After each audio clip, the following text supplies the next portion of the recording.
you are not disrupting yourself, the world will disrupt you. But there's time when you should step back and reflect and say, are you really adding value to yourself, to your job, to your company, and what can be done differently? Life is a series of S-curves. In the beginning, in any assignment, you are struggling. Then there's a sweet spot in the S when you have mastered it. And then eventually you end up in maturity and decline. Life is a series of marathons that you're running at the same time.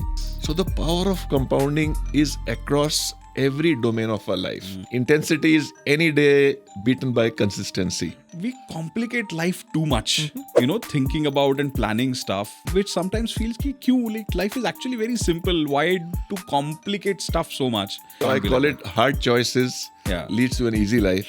Easy choices lead you to a hard life. Correct. I always say 99% of the decisions about you are being taken in a room where you're not present. So what can you do about it? You're the CEO of your own life. Absolutely. Raman Nanda wears many hats. He's an educator, a family business advisor, and an executive coach, all rolled into one. He's worked with many multinationals and corporates like Tatas and Murugappas as a CFO, CMO, and CHRO. I invited Raman to share his learnings, ideas that he shares with top bosses across the world, and insights that are absolute gold if you are a young professional and a manager in the corporate world. Someone who has more years of experience than the age of the audience watching this channel, including you. His career is most likely longer than the time you've spent on this planet. I'm Anirudh and I run this podcast. This show tries to crack the code of work, life, and success, and I share honest advice on this channel along with my lovely guests. Let's start the episode. First thing is I remembered the video that you had put on YouTube and I saw Ratan Tata's photo. You standing next to Ratan Tata. What an amazing man he was. You've worked very closely with him, no? I would say that very closely because he had three main loves in his life. The first was technology, the second was automobiles, and the third was aviation. And as the founding HR head in Tata Autocom, we were a technology company. And we were one of the 20 companies that he chose to be on the board of and chairman of. Lovely. So therefore, there was a strong connect. We were getting all his love, attention, support, contacts, money, so that we can survive and thrive in the initial days. Amazing. So you were regularly meeting Ratan Tata sir. So I was reporting to the MD of our company, Mr. D.S. Gupta, and Mr. Tata was on our board. Of course, we used to have normally 4 to 5 meetings of the board every year.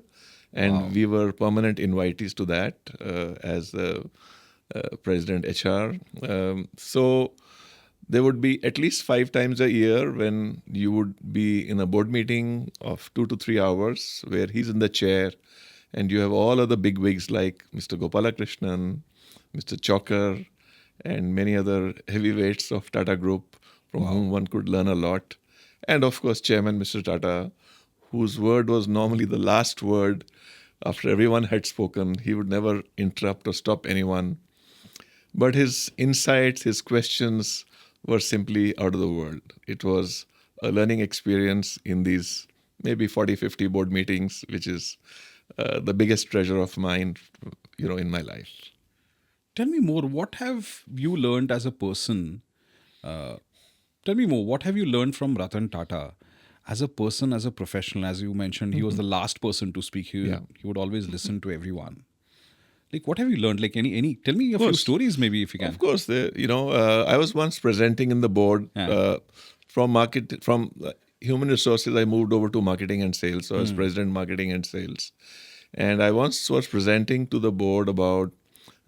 As TACO, we had underlying companies, about 20 of them. And I was presenting for each of those underlying companies what customers we have got so far. And the customers were common in the automotive industry like Honda or Toyota or Eicher or Ashok Leyland and so on.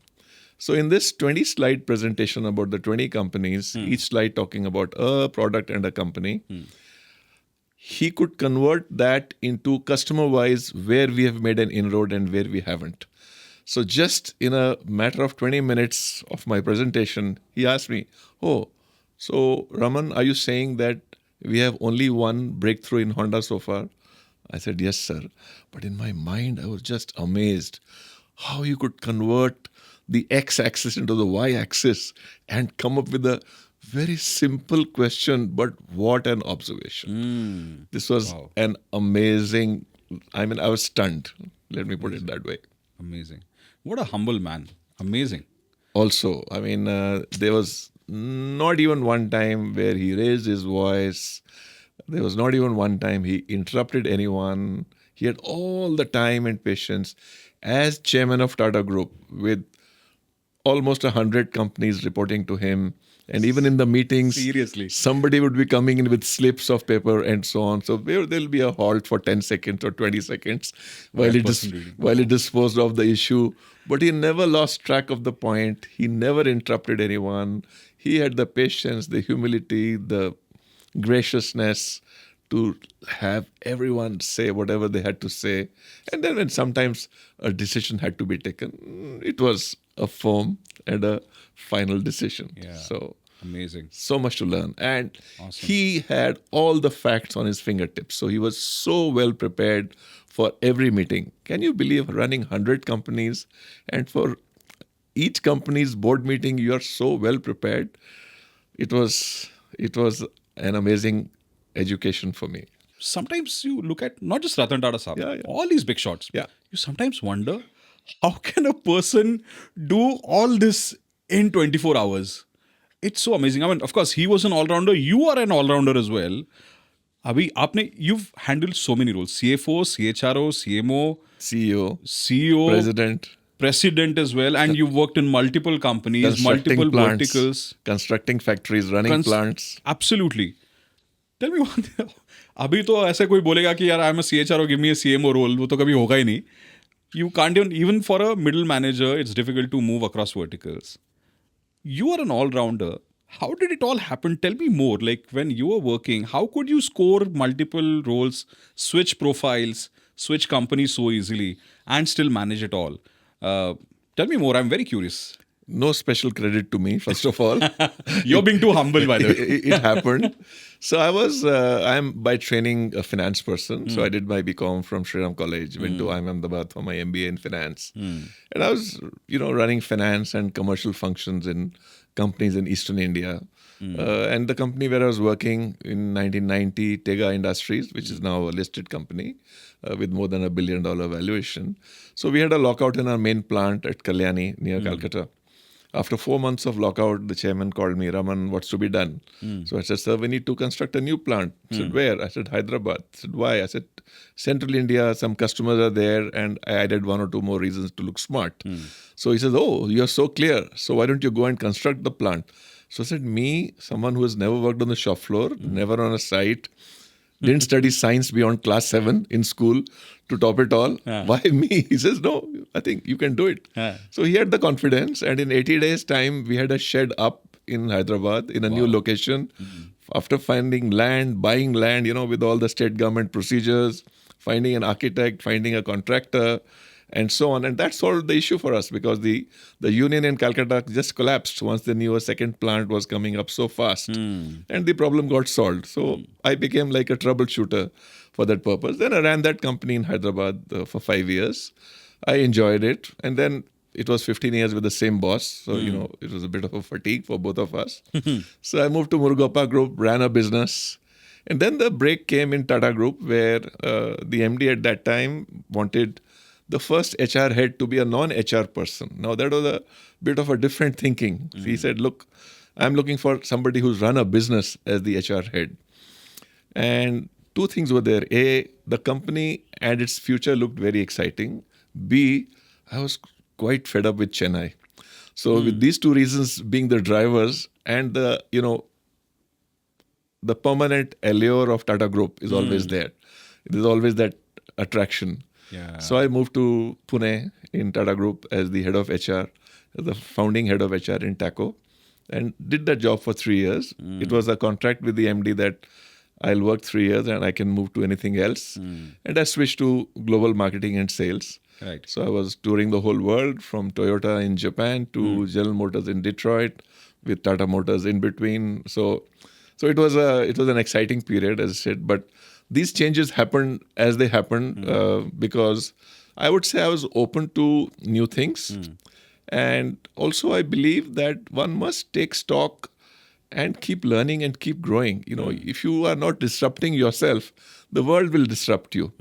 So I was finding ways to disrupt myself. Lovely. Running a business, sure, but running HR in Tata Group, great learning. I could have never had that learning of hiring 10 CEOs and their teams, setting up policies, running learning and development for the group of 20 odd companies, and then switching over to global marketing and sales. Absolutely, right from learning how to approach Toyota to working with Volkswagen in Germany to General Motors, where in the course of a 10-minute presentation, we won a business of $100 million. Wow. In just a 10-minute presentation. What was so special about the presentation? So, it took 4 months for us to make that 10-minute presentation, to prepare that. Not surprised, yeah. It was to the global head of purchasing of General Motors, Bo Anderson. And I had just 8 slides to explain India, Tata Group in automotive, and TACO, and why we are there. Damn. But somehow it landed well with Mr. Anderson, and he said, he's a buyer of $130 billion a year. $130 billion a year. He says, I kind of like you guys, in his American accent. Right. Let's start with $100 million. So, wow, for us, $100 million means suddenly our company became global. He gave us business in China. He gave us business in Germany. So from an India-centric and India-based company, in 10 minutes, we became a global company. 8 slides. 8 slides. Changed the future of a company.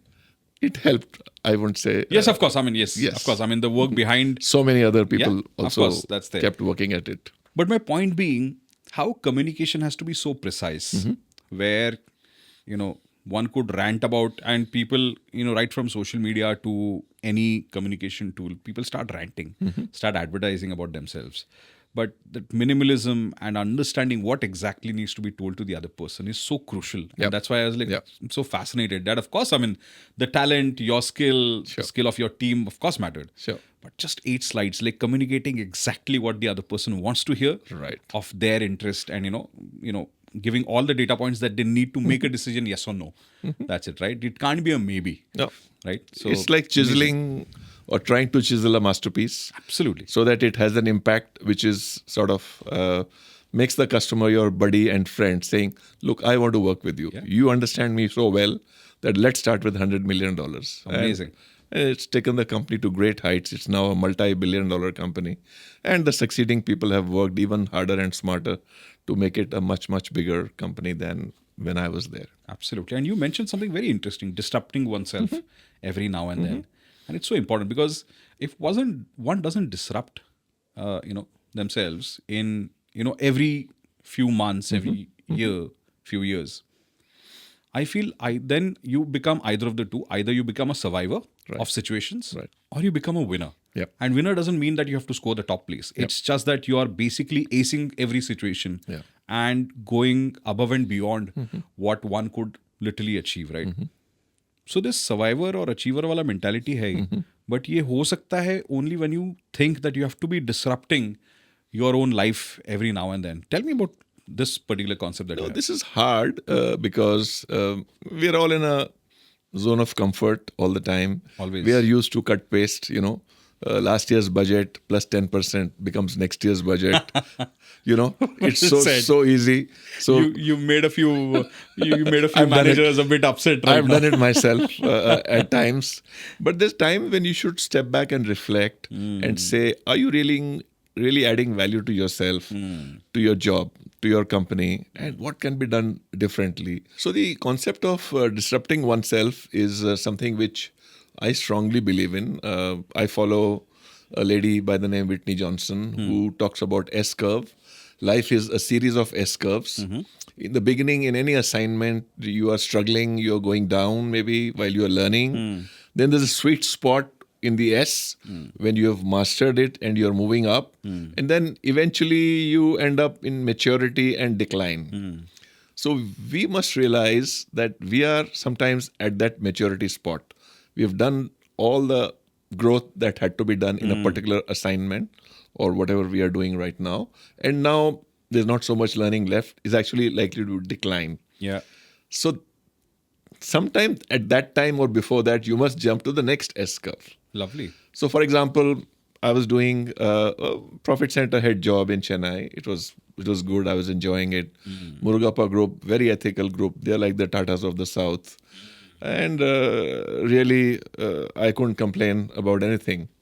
But then when I saw it's a Tata Group offer, it's a new function, I'll have to learn. Mr. Gupta told me about the Japanese system where to become an MD, you must have to go through HR as a learning. And I said, okay, I mean, to be honest, the image of HR was not all that great in those days. It was like a more admin, that kind of function, not so much about learning and growth and so on. But I took that jump because of the reasons that I thought it could be exciting. It could be a lot of learning, which it really was. I mean, my eyes really opened. And today, when I'm doing executive coaching or I'm doing leadership development or teaching, I mean, that experience is invaluable to me today. So, and again, from HR 3 years to global business development, marketing and sales, absolutely different cup of tea. And that happened because, it's a period where the company was growing and marketing and sales was required at the corporate level. We had the underlying joint ventures where, of course, there were marketing and sales people. But the industry was common. Our customers were common. Toyota would buy from many of these companies. So if there's a bad performance in one, it could affect the whole of the group. So therefore, it had to be a group function as well. And that I thought, again, was a great learning because I could represent the whole group, or take with me the CEOs and their business heads to meet customers and show them the power of the, so many components and services from one company, which was Tata Autocom. So I think that gave me a learning which is, again, helping me even today, when I'm helping startups or helping others. So to come back to your disruption, even after I've moved out of full-time job, I have sat for 3 exams myself. I have sat for an exam for learning to be a life coach. I've sat for an exam for learning to be an executive coach. I've sat for an exam to do mediation as a trained and certified mediator approved by the Ministry of Finance. And each of them was a new subject, learning. And I was worried that, if I fail in any of the exams, my grandchildren will make fun of me that Dadu or Nanu has failed, So that pressure also was there on me.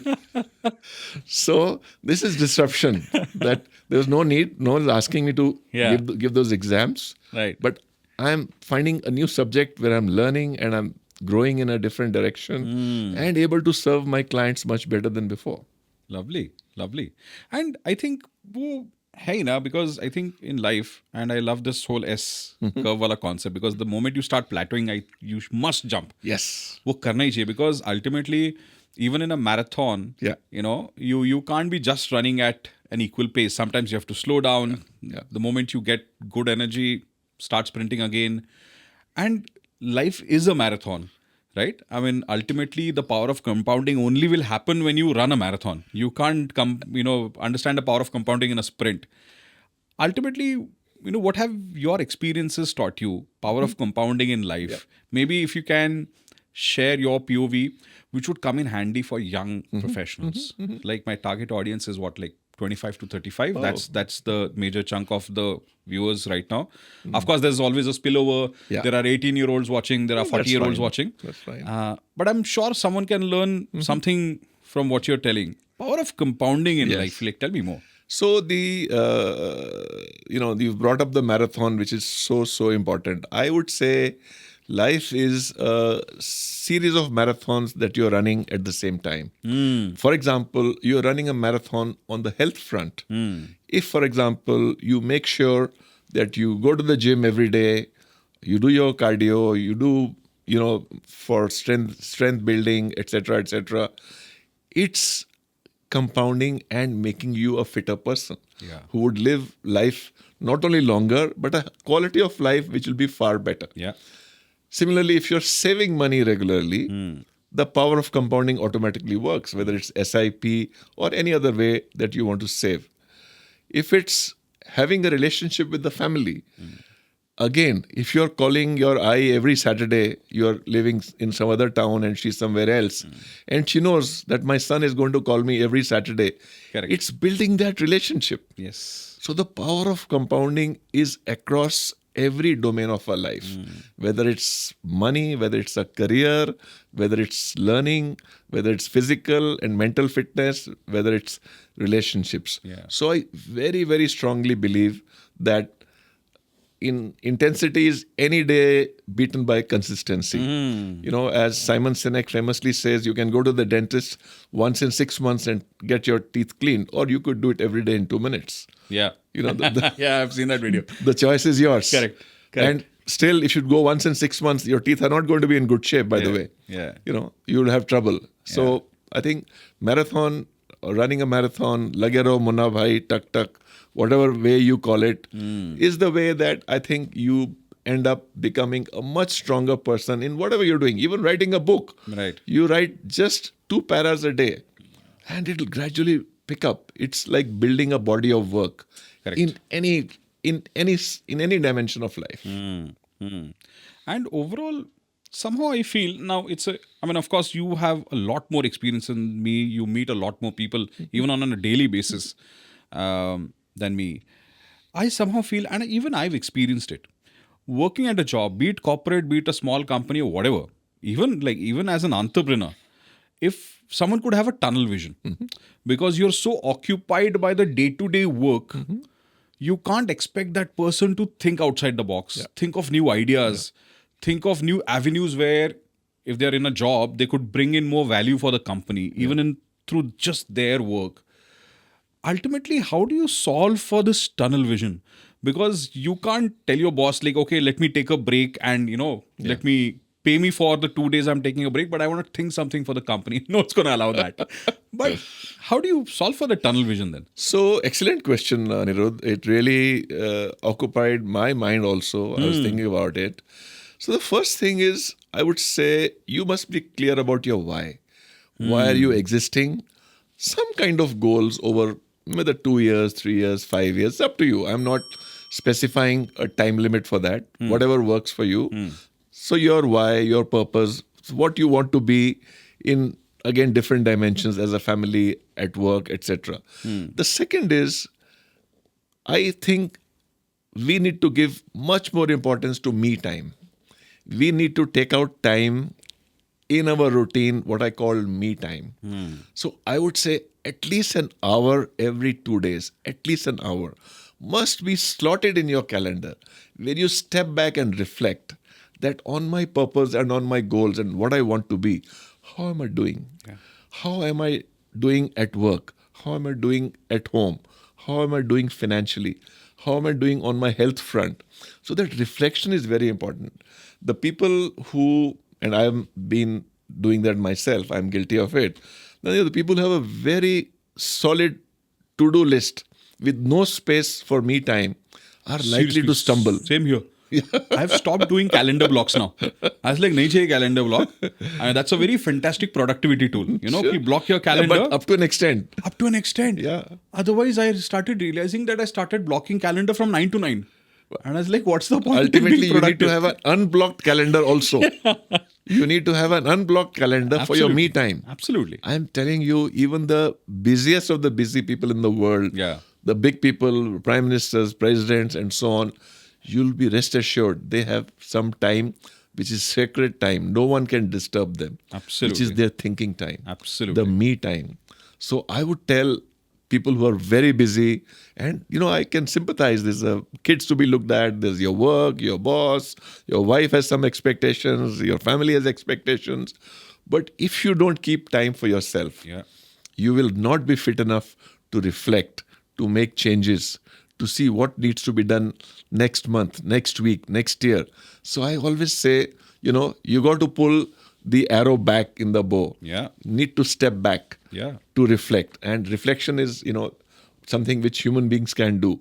But we don't end up doing. True. So me time, very important. Yeah. And me time, by the way, doesn't mean you scrolling reels. So please follow what he's saying.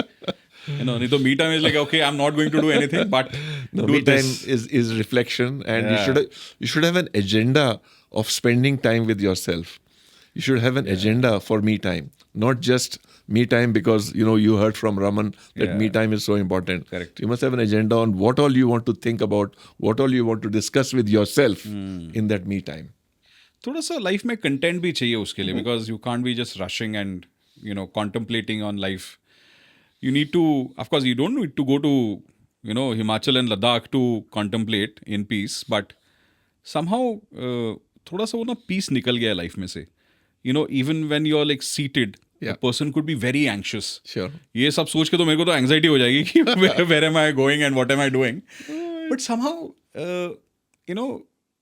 we complicate life too much. Thinking about and planning stuff, which sometimes feels ki kyun, like life is actually very simple. Why to complicate stuff so much? And I think somehow I feel monks have realized that and they've just given up everything and say like kuch nahi hai life mein yaar.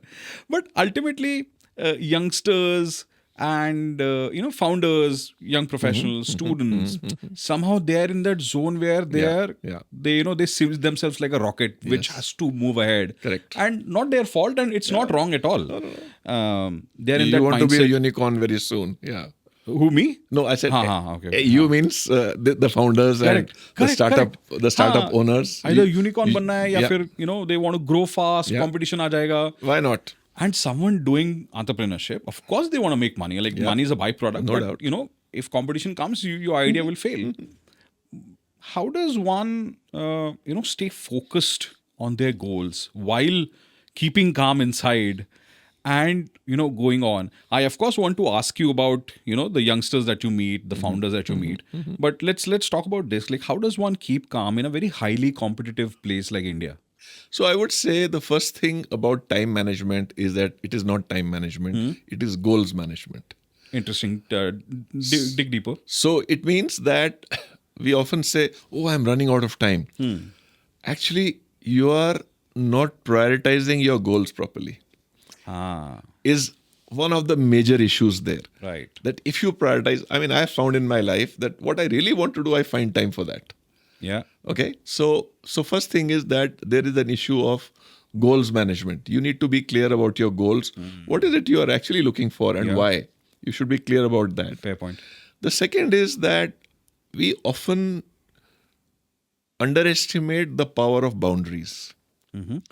For example, if everyone in your office knows that 6 p.m. you're going to pick up your son from the tennis class or from the music class or whatever, no one is going to ask you to stay after 6 p.m. when it's a clash. But if you don't know what are you going to be doing at 6 p.m. and you don't draw any boundaries around yourself, the world will start taking you for granted. So it's so important at any level that we must have reasonable amount of boundaries, because boundaries give both sides a lot of, I would say, satisfaction and independence. You are quite clear. You'll find time some other time to do if something very important comes. I'm not saying if there's something very important, you just give up and you're whole day busy in looking after your son. That may not work in today's world. But if you have some reasonable boundaries around what is important for your own health, what is important for your family's, your own good relation with your family, for example, or you've got kids, you are responsible to bring them in the world. You're responsible to bring them up. So, therefore, that's the second part. When the first, as I said, is time management, is goals management. The second is drawing boundaries. I would say third is that there are many hacks for time. I mean, whether it's the way we spend our time in meetings, which are unproductive, the way we, spend time on things. You said reels just now. Yeah. Nothing wrong with reels, Yeah. but I guess we have limited time and we got to focus, prioritize what's important for us. Yeah. So I would say, coming back to the main point, peace and content is possible. It is a lot based on our discipline. There will still be days. If you want to be an entrepreneur, you really can't say, look, I'll be an entrepreneur, the best one in the world with the best product, about to become a unicorn, but I'll work only 9 to 5. That may be hard. Yeah. It's tough. That may be hard, may not be possible. Yeah. So therefore, but within some boundaries, you can manage to have, let's say, all your stakeholders largely satisfied. I won't Yeah. call it happy, but at least largely satisfied. Correct, correct. No, very interesting. And in general, what I feel is youngsters today are showing immense understanding of the whole balancing your life Yeah. at work, Sure. outside. Of course, there are distractions. All those things are there. Um, but of course, everyone's perspective is also a little tunnel visioned because you only see a particular set of people and then you generalize saying कि ये Yeah. पूरा generation ही ऐसा है, Right. right? I thankfully have met both kind of Gen Z kids. You know, very professional. देख के ऐसा लगता है यार तुम like you know you just have like a years of experience. How are you, like, how come you are so professional, How you so so well smart? spoken? How you so smart? I compare that kid to myself and I was like when I was 24-year-old I was like I couldn't speak confidently with people. And I've of course seen the other end Yeah. as well, and same is with millennials as well. What is your perspective? You mentor a lot of people. You coach professionals, entrepreneurs as well. Tell me your perspective on Gen Z millennials. What are you seeing in them? How do you see their future, and especially in India, Yep. in the corporate world, in life? Yep. Tell me your perspective. So first of all, I would say it's, as you rightly said, it's hard and perhaps not fair to generalize because we are going to meet an X number of people. Correct. And we are going to form our opinion based on that. So it's perhaps not fair to generalize. But having said that, I would say by and large, I am very impressed with the young generation. I am very impressed in the sense they are much more focused. They are clear about their goals. You may not agree with those goals, but they're clear about their goals. They are definitely more responsible towards the environment. They are not going to work 24/7 without knowing why they are working. So therefore, I would say there is a lot of clarity in their mind compared to what we had. Yeah. I mean, I started, my career by just agreeing to my parents saying, do this, do that, and that's it. Go to IIM for your MBA, it'll be good for you. Well, it turned out good, but I don't know why I went. So, we never disobeyed or sort of had the guts to say no to the parents. Yeah. But here today, they are thinking, they understand, they are far more obviously savvy in technology. They understand the customers of their generation better than us. So I'm saying there are so many strong points. And finally, the number of young kids who are going into entrepreneurship is such a heartening phenomenon compared to 10 years back. I would say there's, of course, been support from the government and the ecosystem, the VCs and the TIE organization and so on and so forth. But the focus on being entrepreneurs is a definite shift, which I'm seeing again makes them go towards self-actualization. They're going to do what they want to do. They may fail once or twice, but they're not worried. They can survive. In our time, if we didn't have a job for 3 months, the whole world would be asking, "Arey, job chala gaya kya? Kya karoge? How will you survive?" These kids are not worried. They say, okay, we'll get something else. Not to worry. The world has also changed, obviously. I remember my childhood when in Delhi I had to stand 2 hours to get half a liter of milk from Delhi Milk Scheme. Obviously we are not in that generation now. Yeah. There's no scarcity mentality on so many things. Correct. But I would commend this generation that they are really much clearer on what they're doing. And of course, there are some people who are living on their parents' wealth and, not having the clarity and busy, sometimes maybe whiling away time in whichever way. But there are such people in every generation. Correct. I personally have a lot of faith and confidence in this generation. They will deliver much, much more than what we delivered. Amazing. But somehow I feel adversity or bit of disadvantage in life Yeah. brings the best in you. Yes. If your life is too comfortable, I think somehow, like, of course, I'm not comfortable always, but वो discontent, Yeah. discomfort life में रहता ना, Yeah. तब you keep you disrupt yourself I as agree. well. I agree. ये softness जो आता है ना, somehow, I get concerned about a few youngsters that I've worked in the past because everything is set at home. घर पे rent नहीं देना पड़ रहा है, घर के लिए ग्रॉसरी भी खरीदनी नहीं पड़ती है, everything is manage by parents. Somehow I feel the reality of living in a place like India, the moment you take away that home, you take away the whole comfort. Will you be able to survive? Kar lega, but the reality check happens at that point of time, which is sadly because of overprotective parents and all that. But tell me one thing. ये एक part हो गया, and time is a great equalizer. I always keep saying that. कि, जिसको And life is a great teacher. Yeah. Whoever is not learning from the parents or the teachers, life will teach them a lesson. Yeah, absolutely. Exactly. So somehow I feel कि ठीक है, जो as you sow, so shall you reap. कि तुमने जो डाला है वो होगा. Because see, at a point you can say work life integrate करना है, balance करना है, all that. But you can't also achieve mastery by just doing something 8 hours a day. You can't become like a Sachin Tendulkar by just saying अभी मेरा work life balance है, मैं 8 घंटा पढ़ाई करूंगा और फिर 4 घंटा practice करूंगा, and then I'll become the world champion. So I call it hard choices leads to an easy life. Easy choices lead you to a hard life. Correct. That's up you to us. choose hardship कहाँ पे face करनी है, early in life or later in life. Right. That's there. Right. But then, that's one perspective. कि ये एक होता है. Somehow I feel younger generation, will they face hardships in the future? Because अब ठीक है, you don't work beyond 8 hours. That's absolutely okay. But somehow I feel कि यार अभी तो सीखने का time है. Because if you don't escalate your learning skills in the years when you have the physical energy, I somehow feel at 40, I wonder at 20-year-old kids and I see, I used to have that energy. I don't have that energy right now. I don't even have that patience.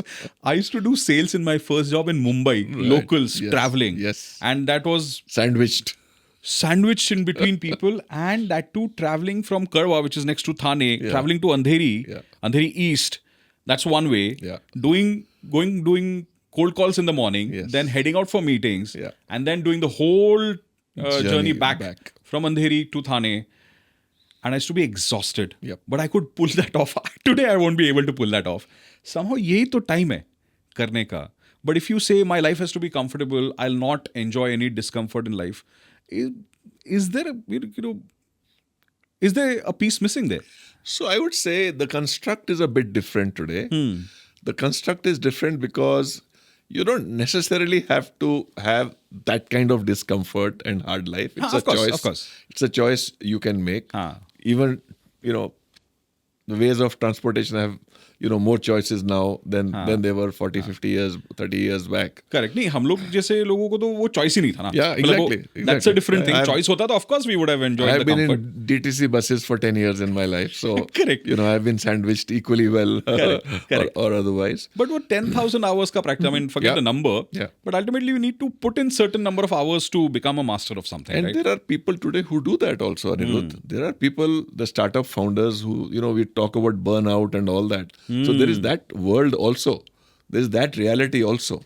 So therefore, there are all kinds of people who are using different ways to move forward in life or otherwise. Correct. Now, each one to their own choice. Each one figures out. And, many startups, let's say most startups don't succeed. So there's a failure. There's a rejection. There's a burnout. There's a learning.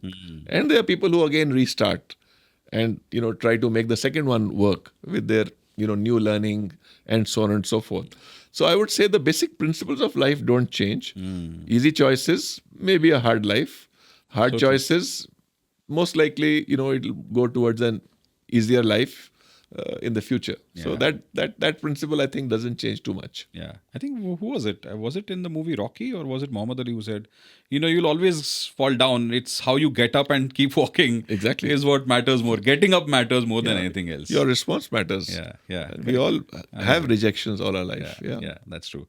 By the way, another idea of starting this particular channel, I somehow have been very naive all my career. Very small town boy, like trying to make it in Mumbai and Pune and outside India as well. But somehow it's too naive, too simple to understand the ways of life, politics, understanding how the real world works, corporate world works. And I was thinking, I wish there was someone, or there could have been a YouTube channel at that point of time to guide me on, sharing honest ideas, honest, practical advice for, making it in life, and not necessarily, not everyone wants to be a CEO. Yeah. Not everyone's meant to be CEO as well. Also. But doing well in life matters. Earning decent money matters, and that's the idea of this channel: that sharing honest advice about work, life, and success. I think, and that generally encompasses everything. Yes, Right. it does. That matters to us. It does. Including a good 8 hours sleep. Yeah. Right. Tell me your honest, if the need be brutal, advice for people. What do people need to hear? Especially people who are like, honest, they're too simple to understand how the world works. Maybe tell me something that you'd like to tell them. So I would say human beings are complex and complicated, and each one of us is different. So what would work for one may work or land on someone else in a different way. But I think the fundamental principles remain same. It is good to know what you're good at. It is good to know what you want to do. It's good to know what you are interested in. What are you curious about?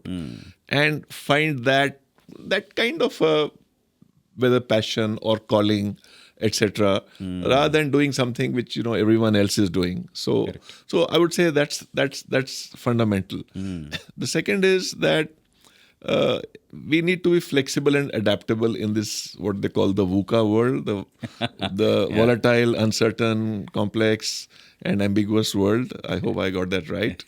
So you got to be flexible and adaptable. Like if today you're not using generative AI for almost anything and everything that you can use, you're missing out on a tool. Yeah. If you've not been using Google search and only calling 10 friends, where is this, where is that, is this good, is this bad? I mean, there's so much which is available. So you need to be ready to accept technology, be flexible, be adaptable. The third is, I would say, if you try to build an ecosystem around you of people who are, you are able to get on the same wavelength and exchange ideas, get feedback from. Because often we are in the world, we are going blind. The whole world knows what our weak points are, and sometimes even the others know what our strong points are, but we don't know.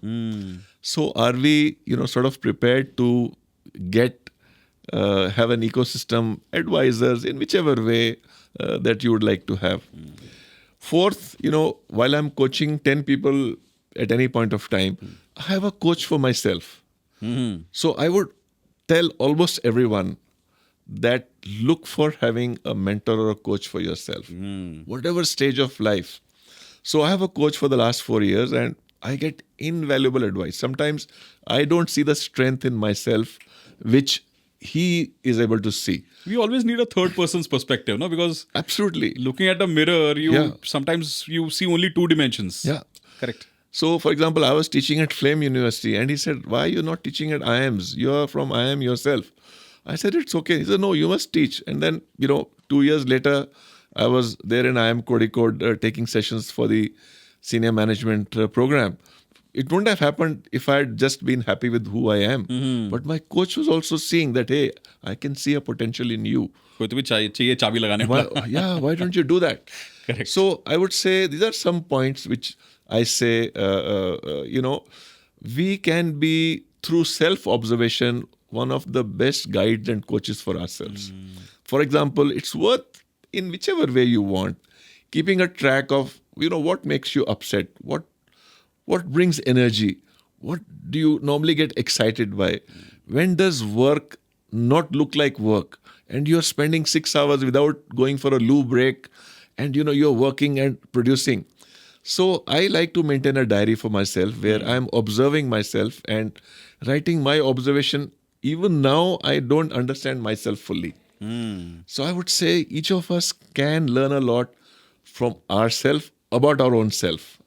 So these are some points which, I wish I had known them 20 years back or 30 years back, which I feel that can really bring clarity, bring greater speed. And look, rejections are going to happen. I always say 99% of the decisions about you are being taken in a room where you're not present. So what can you do about it? You just keep doing your best.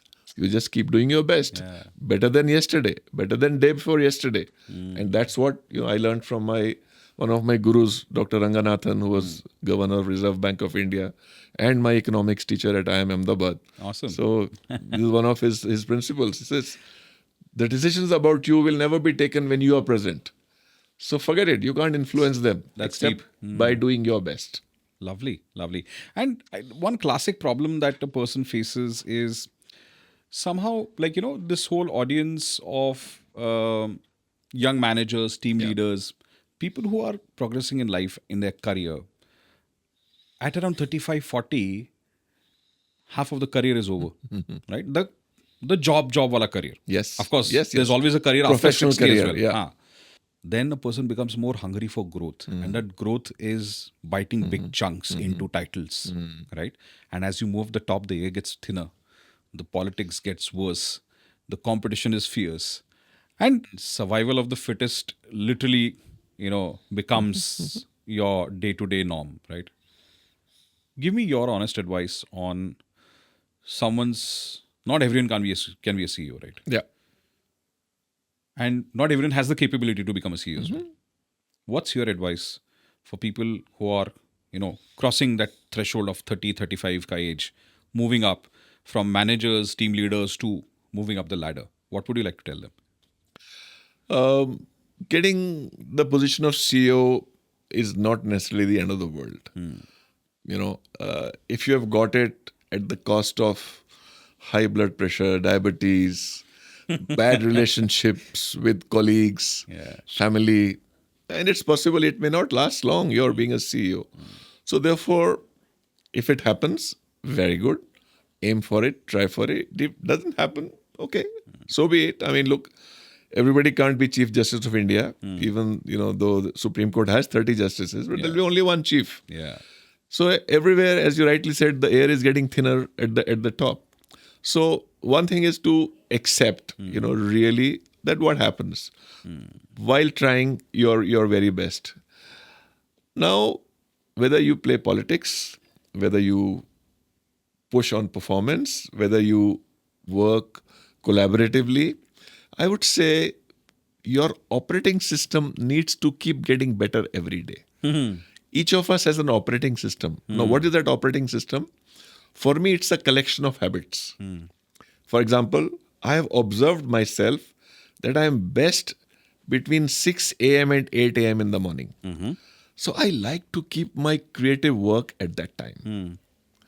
I have observed that some people I'm really allergic to, and I'm going to lose my temper whenever I'm going to interact with them. So I'll try my best not to interact with them. For example, I have noticed that a particular work which I do brings me a lot of joy and fulfillment. I would love to do that. Some part of it doesn't bring me joy. Can I delegate that? So I'm just saying your own operating system is something that's up to you to keep improving. So it's a collection of habits where, everyone knows there are some people who will reach every meeting 5 minutes before time. And there are some who are always scrambling to reach 2-3 minutes later and saying, look, I'm on time. So what is your operating system like? So make that operating system better than yesterday, better than day before yesterday, and stay authentic to yourself. Observe yourself. As I said, keep a coach. And if you don't get the CEO position, if you're really wanting it, that's okay. There may be others who really are cursing themselves for being in that position. So don't get fixated on one thing as what will make you happy or unhappy. We can choose to have happiness as a state or happiness as a trait. Absolutely.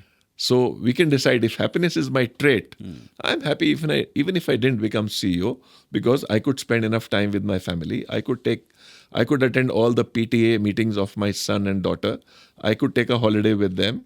Or you can say happiness is a state only when I bought a new car. And that happiness stays for a day or two at best, or a new house. But if happiness is your trait, then you are able to be happy in almost all the situations. Not all, but almost all the situations. So that would be my, sorry for a slightly long advice, but I think it's important to share with them what I think works. I could summarize the whole conversation in one phrase. Tell me if I'm right. You're the CEO of your own life. Absolutely. Bring justice to your title. Yes. You are the master of your destiny. Yeah. You are the CEO of your life. The key is in your hands. Yeah. The internal work that we need to do is far more important than the external work. And it's never done. Even I am not even 50% done. Not even 50%. So absolutely right. I agree with you, Anirudh. Lovely. That's beautiful the way you put it. Thank you. And thank you so much for being on the show. It was amazing.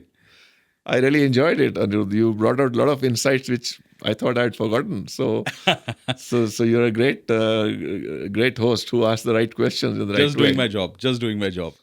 Good luck. All the best. Awesome. We'll have you sometime soon again on the podcast as well. Will be a pleasure. Of course, we are hoping that we'll catch up again with all my guests too. Sure. And some amazing subscribers that I have, some 500 odd subscribers who've been following the show. So thank you so much, first of all, to you. Make sure if you are not a subscriber, you're watching this channel for the first time, subscribe kijiye. Do check out some other videos as well. Some amazing mentors like Raman who have been on the show have shared some amazing advice about work, life and success. So do check it out. I have shared my honest advice as well on the channel. Subscribe karo and agle episode mein milte hain.